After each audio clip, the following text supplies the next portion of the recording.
you tell another, and you get caught. Check this out.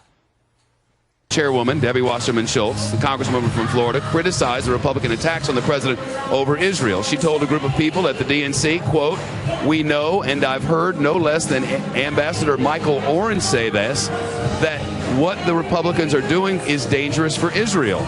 Earlier today, Ambassador Oren issued a statement denying that he'd ever called Republican policies harmful for Israel and that his nation has friends in both the United States political parties. As I mentioned, Debbie Wasserman Schultz is with us. He says he didn't say that. And I didn't say he said that. And unfortunately, that comment was reported by a conservative newspaper. Not surprising that they would deliberately misquote me. So DNC Chair Debbie Wasserman Schultz told Shepard Smith that the Washington Examiner deliberately misquoted her. She says she never accused Israel's ambassador of calling Republicans dangerous to Israel. But then the original audio surfaced. Listen to this. We know, and I've heard no less than Ambassador Michael Oren say this, that what the Republicans are doing is dangerous for Israel.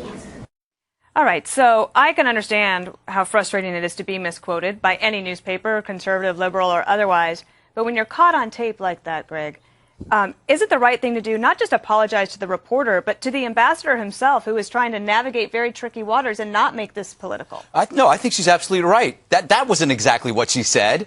No, that's what she would say. I think that was amazing how... How can you just lie like that? No, but I'm amazed. Like, there's always tells when you lie. Generally when you look up. She can maintain pure eye contact when she's lying, which is a great attribute when you're a liberal.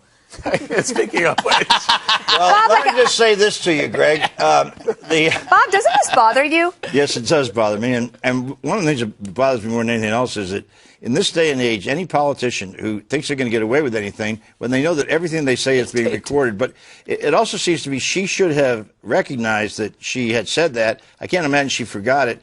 And that it was going to catch up with her. It's the idea that somehow politicians can convince themselves that things won't catch up with them. But she's now still saying that it was a conservative newspaper that blew this out of proportion. But I don't know. Maybe she's a better spokesperson than I ever was. Oh, Dana, don't say that, Dana. This is pathological. I mean, look what she's doing with this whole Jerusalem and God out of the platform, saying, no, it was a, quote, technical omission. Now we know it wasn't a technical omission, but she still stood by. In fact, Anderson Cooper, to his credit, said, you're living in an alternate universe if you think that we're going to believe what you're saying. That she's got a pattern here going on. I think she's really a detriment to the Democratic Party in Obama in the next 60 days. She's their chief spokesperson, really. I mean, she's the party handpicked by President Obama. Handpicked by Obama. So how can, and she's been out in front on a lot of issues. It hasn't just been her explaining this issue. She's been out there on health care. She's been leading the charge on the war against women. How are we to believe anything this woman says? She's and leading if their the goal, charge on the war against women. She is all over networks leading this charge on the war on women. Oh, the charge. Oh, I thought you meant she was charging. Okay. And if Democrats are trying to distract from the economy at this convention, they're doing an excellent job of it, because this has gone not just to vague social issues, but really disgusting territory. Well, Greg and I we were playing a little game yesterday. Like, if we were at one of these Democratic conventions where you have to get your talking points and you find out word association. So I say unemployment rate, and you say Hitler? Hitler or Nazi. These references are all throughout. And just yesterday, Dick Harpootlian, who is the state chairman of the Democratic National Committee in South Carolina, said in the state newspaper basically that Nikki Haley was like Ava Braun. Okay, she was Hitler's girlfriend, mistress. And then today he tried to say, okay, well, what I was doing was really, I kind of don't mean it. I meant to call her a Nazi, but anyway, it's just my syntax. I have the same problem as President Obama.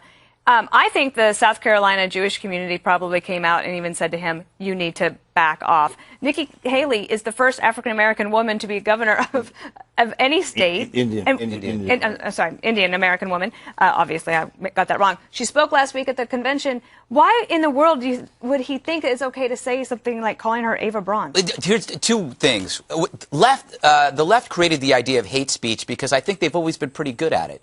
The other thing is I think we've invented a word called Harpootlian. I've just Harpootlianed means when you say something stupid and then you say something even dumber to get yourself out of it, you I thought that was a Biden. That's not a Biden. I don't remember us having this long discussion when Paul Ryan gave his speech and was full of misstatements. He didn't call anybody Iran. He didn't call anybody Hitler. No, he didn't call anybody Hitler. You're right about that. And let's say one other person. Yeah, why did you just bring up Paul Ryan? We're talking about the fact that the Democrats have called Republicans 5 times that I can count on this hand, because I have 4 fingers and a thumb, that referring to them as Nazis. I mean, Bob, that is so desperate. I agree with. Let me just say one thing. Johnny Burton, who's an old friend of mine from California, also made this reference. John's a recovering alcoholic, and sometimes recovering alcoholics make really dumb statements. Witness me. That is not an excuse.